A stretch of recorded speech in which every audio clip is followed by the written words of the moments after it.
connector knots. Knot number 2, the sheet bend.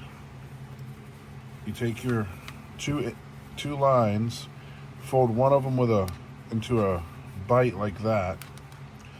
Take your other end and come underneath through there, around, and then back through here. And that's the sheet bend. I'll show again.